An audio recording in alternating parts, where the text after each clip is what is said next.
In today's video, I'm going to teach you how to add and link a button in Wix Editor or Wix Studio. First, open your site in either Wix Editor or Wix Studio. Both give you the tools you need and the process is essentially the same. Once your editor is open, look to the left-hand toolbar and click the big plus icon labeled Add. From the options that appear, choose Button. You'll see a variety of button styles, from simple text buttons to more decorative options. Pick a style that matches your site's branding and overall feel. Consistency matters, so try to choose something that aligns with your fonts and color palettes. After selecting a style, drag the button onto your page. Place it where it naturally supports your content, like near a hero headline or at the end of a section. As you move it, use the smart guides to align with other elements and maintain clean spacing.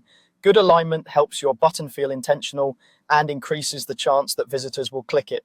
Next, click the button you just added and select Link. This is where you decide exactly what happens when someone clicks. You can link to a page within your site, a web address for external links, an anchor to jump to a specific section on the same page, a document if you want visitors to open or download a file, an email to launch the visitor's default email app with your address filled in, a phone number to trigger a call on mobile devices, or a light box to open a pop-up. Choose the option that best fits your goal.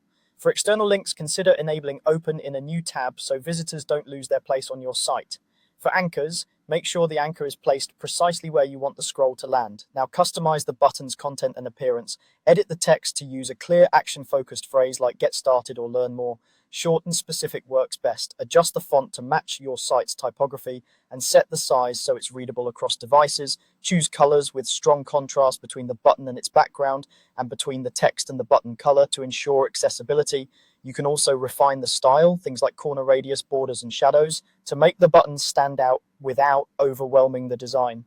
If your theme supports hover and pressed states, give those some attention too, so the button feels responsive and polished when users interact with it. That's it. You've added a button, linked it to the right destination, and customized it to fit your site.